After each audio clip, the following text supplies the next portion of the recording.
గడ్డ్యాం గాలినా సరే పాలేవుని దుడ్డమేయొద్దు అన్నట్టు ఉండే కొందరు బస్టు మనుషులున్న ఈ కాలంలో కూడా కొందరు సాటి మనిషికి సాయం చేసేటోళ్ళు కూడా ఉన్నారు. ఏడనంటే హర్యానా రాష్ట్రంలో ఉన్న ఫరీదాబాద్ల పేరు అఖ్తర్ ఖాను.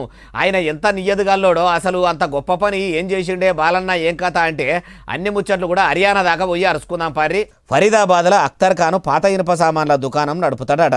అయితే 4 నెలల కింద అశోక్ శర్మ అనేటాయన బంగారంను పాత ఇనుప పుత్తడి పూత పోసిన సామాన్లు అనుకొని అఖ్తర్ ఖాన్ దుకాణంలో అమ్మిండట. అశోక్ శర్మ అమ్మినాక 2 నెలల కవర్లను తీసి అఖ్తర్ ఖాన్ కింద పోసి చూసేసరికి అది బంగారం వస్తువేనట. అయితే అమ్మి 4 నెలలు అవుతున్నా మళ్ళా అశోక్ శర్మ సార్ దగ్గరికి పోయి నువ్వు నాకు అమ్మింది బంగారం అని ఆయనకు మళ్ళా ఇచ్చిండట. అగో రోడ్డు మీద పోతుంటే రూపాయి దొరికినా నాదంటే నాదని గుంజుకునే ఈ దినాల్లో పాత ఇనుప సామానని అమ్మిన 4 నెలలకు మళ్ళా పోయి వాళ్ళ బంగారం వాళ్ళకి ఇచ్చిండంటే అఖ్తర్ ఖాన్ మనసు 24 క్యారెట్ మేలిమి బంగారం లెక్కనే ఉన్నది కదా అని ఇప్పుడు సోషల్ మీడియాలో అఖ్తర్ ఖాన్ అంటే అఖ్తర్ ఖానే పోన్రి, అంతా రేటు ఉన్న బంగారం దొరికితే ఎవరైనా కానీ నప్పత్తుగా జాపెట్టి మాకేం తెలియదు మేము చూడలేదని అబద్ధాలు చెప్తారు. కానీ ఇంత నియతిగా తీసుకుపోయి వాళ్ళ బంగారం వాళ్ళకి అప్పచెప్పిండంటే అఖ్తర్ ఖాన్ అసొంటోళ్ళు ఊరి కుక్కలున్న ఆ ఊరిలా నిలువెత్తు నియ్యతు ఉన్నట్టే అంటుర్రు ఈ ముచ్చటిన్నోళ్ళు.